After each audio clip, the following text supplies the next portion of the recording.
ഉത്തർപ്രദേശിലെ പ്രയാഗ്രാജിൽ മഹാകുംഭമേള പുരോഗമിക്കുകയാണ്. ദശലക്ഷക്കണക്കിന് ഭക്തരാണ് കുംഭമേളയുടെ ഭാഗമായി ത്രിവേണി സംഗമ തീർത്ഥത്തിൽ സ്നാനം ചെയ്യാനെത്തുന്നത്. ഇന്നലെ മാത്രം 3.5 കോടി ജനങ്ങളാണ് അമൃത സ്നാനത്തിൽ പങ്കെടുത്തത്. 29-നാണ് അടുത്ത അമൃത സ്നാനം. വിവരങ്ങളുമായി എസ് നന്ദഗോപൻ പ്രയാഗ്രാജിൽ നിന്നും ചേരുന്നുണ്ട്. നന്ദൻ, ഇന്നലെ ഏറെ വിശേഷപ്പെട്ട ദിവസമായിരുന്നു. മകരസംക്രാന്തിയോടനുബന്ധിച്ച് അമൃത സ്നാനം ഉണ്ടായിരുന്നു. അതിൽ പങ്കെടുക്കാൻ ദശലക്ഷക്കണക്കിന് ആളുകളാണ് അങ്ങോട്ടേക്ക് എത്തിക്കൊണ്ടിരിക്കുന്നത്. എന്താണ് ഏറ്റവും ഒടുവിൽ അവിടെ നിന്ന് റിപ്പോർട്ട് ചെയ്യാനുള്ളത്?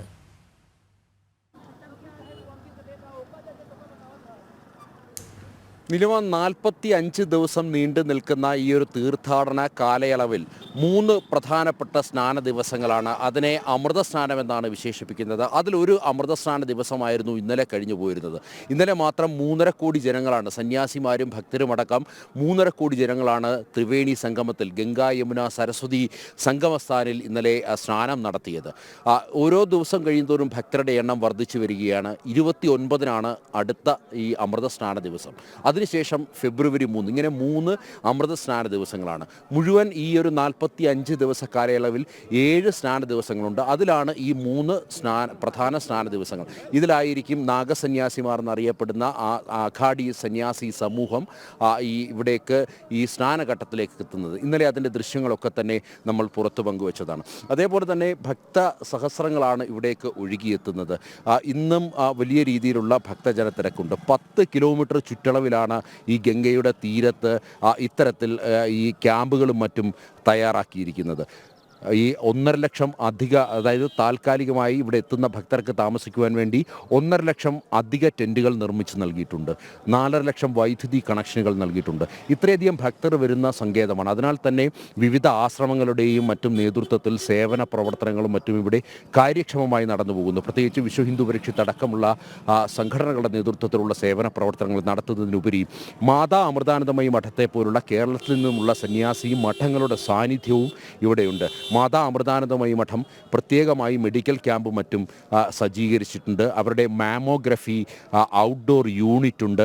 ഈ മാമോഗ്രഫി ഔട്ട്ഡോർ യൂണിറ്റുകൾ കൃത്യമായ ഇടവേളകളിൽ കൃത്യസ്ഥലങ്ങളിലെത്തി ഇവിടെ എത്തുന്ന ഭക്തർക്ക് കൃത്യമായി പരിശോധന നടത്തുന്നു. മാത്രമല്ല അമൃതാനന്ദമയി മഠത്തിൻ്റെ ഒരു പ്രത്യേക ഒരു താൽക്കാലിക ആശ്രമം, അല്ലെങ്കിൽ ഇവിടെ വരുന്ന ഭക്തർക്ക് ഒരു അഭയ കേന്ദ്രം കൂടി അമ്മയുടെ കാരുണ്യ വർഷത്തിൽ ഇവിടെ നിർമ്മിച്ചു നൽകിയിട്ടുണ്ട്. മാതാ അമൃതാനന്ദമയി മഠം ഏതാണ്ട് 1 ഏക്കറിലധികം വരുന്ന സ്ഥലത്താണ് ഇത്തരമൊരു താൽക്കാലിക ആശ്രമം നിർമ്മിച്ചിരിക്കുന്നത്. ഇവിടെ ഭക്തർക്ക് സൗജന്യ മെഡിക്കൽ ക്യാമ്പും മറ്റും സജ്ജീകരിച്ചു വരുന്നു. അതേപോലെ തന്നെ അവരുടെ mobile disaster management medical unit അടക്കം ഇവിടെ പ്രവർത്തനങ്ങളുമായി രംഗത്തുണ്ട്. ഏതാണ്ട് 7-ലധികം വിദഗ്ധ ഡോക്ടർമാരുടെ സംഘമാണ് ഇവിടെ ഈ പ്രയാഗ്രാജിലെ ഭൂമിയിൽ ഇവിടെ എത്തുന്ന ഭക്തർക്ക് ഏതെങ്കിലും തരത്തിലുള്ള അടിയന്തര സാഹചര്യം ഉണ്ടായാൽ അതിലേക്ക് ഇടപെടുക. അതിനുപരി ഇവിടെ എത്തുന്ന ഭക്തർക്ക് മറ്റ് അസുഖങ്ങളോ മറ്റോ ഉണ്ടെങ്കിൽ അവർ ഇവിടെ ഫ്രീ മെഡിക്കൽ എയ്ഡ് നൽകുന്നു എന്നുള്ളതാണ്. വിദഗ്ധ ചികിത്സ വേണ്ടവർക്ക് താൽക്കാലിക ആശുപത്രി സംവിധാനമുണ്ട്, അവിടേക്ക് പറഞ്ഞു വിടുന്നു.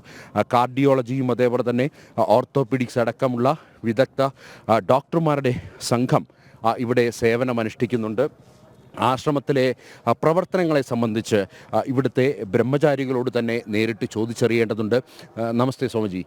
Swamiji, can you explain what are the programs that conducting by Amrita here in Prayagraj, this holy land? Namaskaram.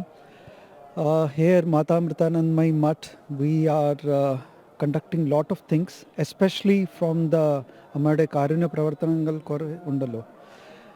Especially from the hospital side, Amrita Hospital side, we have a very special ambulance there with mammography and many other state-of-the-art facilities like X-ray and blood tests and everything. And here we are also providing free service, free medical aid, OPD services. And we have also tie-up with the government. If anybody wants to get admitted, if there is any emergency, we have 100 beds there, and anybody can come. It's absolutely free.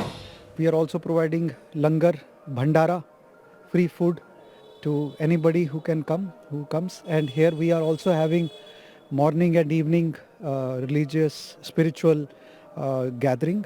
We are doing satsanga undu. ഭജനമുണ്ട്, അർച്ചനയുണ്ട്, അങ്ങനെ കുറേ കാര്യങ്ങളുണ്ട്. പിന്നെ we are also taking people for Kumbh snanam and all. That is also happening parallelly because everybody is coming mostly for that only.